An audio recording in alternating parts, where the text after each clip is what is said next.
Ladies and gentlemen, distinguished guests, the past months have showed that climate change is a fact and will affect Greece.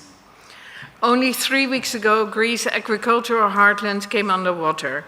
Recovery will take a long time. The Terstal plain turned into a vast lake, and this is an area that produces a quarter of the agricultural production of the country. Dutch experts and companies are already involved in recovery.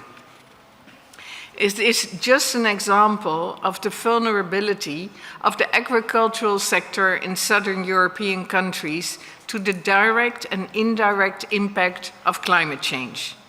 For Greece, this means more water scarcity, prolonged heat, rainfall, hail, frost, floods, fires, landslides, and soil erosion. The last decade, this impact has led already to an 11% loss of arable land. In the Netherlands, climate change has also effects on agriculture. Higher or lower yields, different choices of crops, sowing and harvesting problems, grass and crop damage due to extreme rainfall, harvest losses due to insect and fungal pests, night frost damage, particularly in fruits, and crop development issues due to difficulties in pollination by insects.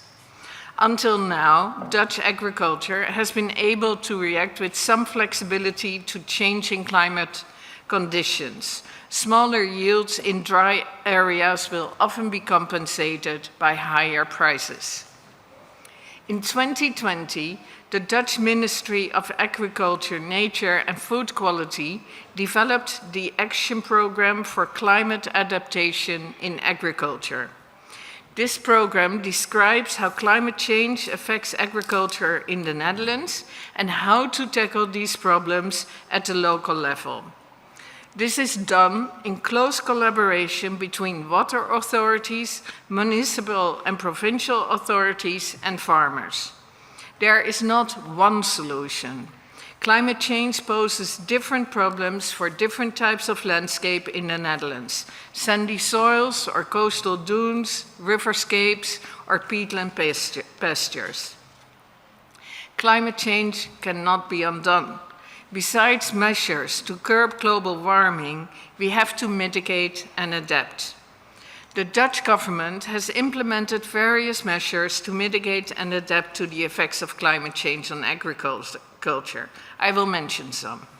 Reducing greenhouse gas emissions, so we can limit the temperature rise and minimize the effects of climate change. Sustainable farming. We are experimenting with new technology to ensure future food supplies and to cut carbon emissions. Nitrogen strategy. We are introducing measures for the industry, agriculture, transport, and the construction sector to reduce nitrogen deposition and improve the quality and diversity of nature areas. Changing what we farm and eat. This is all about changing the agricultural system in such a way that we can meet climate and conservation goals, for example, eating less meat.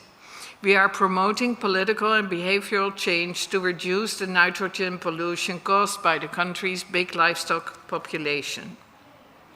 We have become a leader in sustainable agriculture by showing what future farming could look like.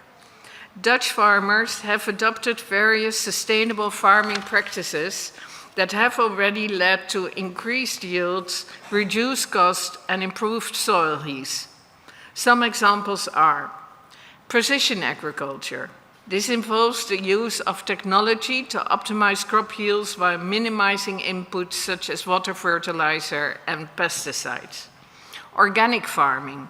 In other words, to care for the environment by not using chemical pesticides. To make organic farms more competitive with conventional agriculture, the Dutch government is promoting political and behavioral change. Vertical farming. This involves growing crops in vertically stacked layers using artificial light and controlled environments.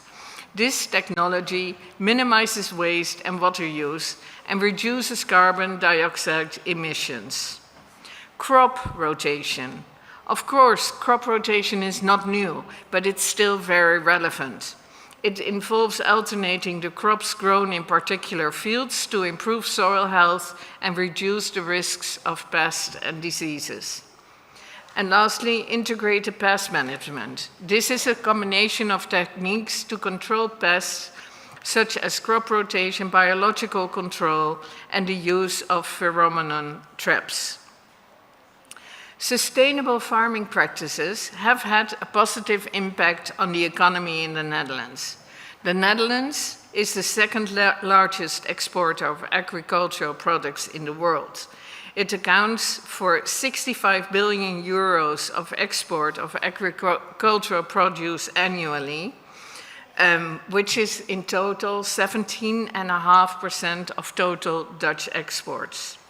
Accounting for 10% of the Dutch economy and employment, the agricultural and horticultural sectors play a crucial role. To make the Dutch economy truly green offers great opportunities for entrepreneurs. The bio-based economy offers opportunities, allowing the chemical sector to grow and become more sustainable through the use of green raw materials. The Netherlands remains committed to combat climate change. The aim is to reduce the country's greenhouse gas emissions by 49% by 2030 and 95% reduction by 2050. These goals are laid down in the Climate Act in 2019. The ambition is high, but we all realize there is no other way forward. Working together and learning from each other is crucial if we want to create sufficient resilience to handle the effects of climate change. Thank you.